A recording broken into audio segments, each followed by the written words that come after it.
Welcome to the Real News Network. I'm Sharmini Pires coming to you from Baltimore. Household wealth has considerably fallen for a majority of Americans. A new report from the Center for Economic Policy Research by David Rosnick and Dean Baker shows that most households now have less wealth than they did in 1989. The report, titled "The Wealth of Households: An Analysis of the 2013 Survey of Consumer Finance," shows little or no gain for the majority of Americans over the last 25 years, even in the years since the end of the recession. Now joining us from Amherst, Massachusetts, is one of the authors of the report, David Rosnick. David is an economist at the Center for Economic Policy Research in Washington, D.C. David, welcome to the Real News Network. Thank you for having me. David, just quickly explain to us what is the Consumer Finance Survey? I know it's an important survey for economists, but why is it important to ordinary people? Why is it important to us? So every 3 years, the Federal Reserve interviews a number of households to get an idea of what their finances are like. Want to know, like, do they have a lot of wealth? How much are their houses worth? How much they owe on their mortgages? How much they have in the bank account? How much stocks do wealthy people own? This gives us an idea of their situations, whether they're going to be prepared for retirement, and we can see things like the effect of the housing and stock bubbles on people's wealth, whether they've been preparing for eventual downfalls, how they've reacted to various economic circumstances, how they're looking for the long term. So it's a very useful survey in terms of finding out how households are prepared and what the distribution of wealth is like. So your report is an analysis of the report, and what are your key findings? So largely over the last 24 years, there's been a considerable increase in wealth on average, but it's been very maldistributed. Households in the bottom half of the distribution have actually seen their wealth fall, but the people at the very top have actually done very well. And so that means that a lot of people who are nearing retirement at this point in time are actually not well prepared at all for retirement. They're going to be very dependent on Social Security in order to make it through their retirement years. So, David, address the gap. You said there's a great gap between those that are very wealthy and those that are not. Has this gap widened over this period? It absolutely has. As the top 5% in wealth, the average wealth for people in the top 5% is about 66% higher in 2013, the last survey that was completed, compared to 1989. By comparison, for the bottom 20%, their wealth has actually fallen 420%. They basically had very little to start with, and now they have less than little. So the poorer is getting poorer, and the richer is getting extremely richer. Very much so. Okay, and so what does this tell us about us in the middle? Us in the middle, there's been very little progress. There's been a lot of productivity growth has been considerable over this period of time. You would think that people who are nearing retirement are actually, should have a fair bit more wealth. They should be better prepared for retirement. But in actuality, the middle quintile of those that are near retirement have actually lost a little bit of ground since 1989. Right. And so the survey and its findings, and perhaps your analysis of that survey, what is it used for? Will there be an effort on the part of the government to address this disparity? Well, I would hope that these findings show the critical importance of Social Security for those that are approaching retirement.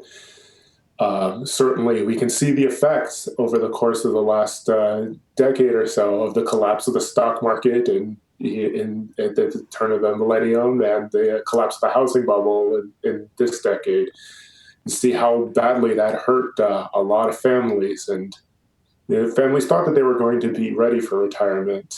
They could see forward. They thought they had money, and they thought they were prepared. But because we let that bubble get out of control and then explode on them, then they're actually going to be very heavily dependent on Social Security. This is going to make a big difference for addressing Social Security, Medicare, the Affordable Care Act for people who are not quite there, just to make sure that they can make it through those years. And let's take an example, David. Like, let's say a teacher who has been teaching, making an average income of $63,000, and is now ready to retire in the next little while. What does this mean for somebody like that? For somebody, right, for a very middle class kind of person, they're going to have very, very little. For somebody who's worked their whole life, I mean, on average, outside of home ownership, in 2013, the average net worth for somebody between the ages 55 and 64 is less than $90,000. $90,000 sounds like maybe a lot to some people now, but you think if they're going to live for another 20 years past that, then it's going to provide very little retirement income and leave nothing to pass on to the next generation. So this is in addition to perhaps the social security checks that they will be receiving. This is their sort of wealth that they have accumulated. So what we're looking at is going into the future is a great deal of really impoverished people that have been working all of their lives and unable to sustain any standard of living that they're used to over the next 20, 30 years that they would have retired and trying to survive. Well, this is why it's going to be important to make sure that we don't cut Social Security benefits, because that's going to be an important support for these people. Private pensions have largely disappeared. It used to be, I mean, these numbers actually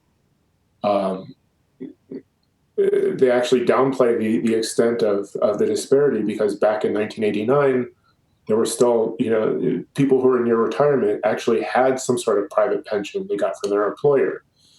Now, a teacher will hopefully, have some sort of state pension that they can draw upon also.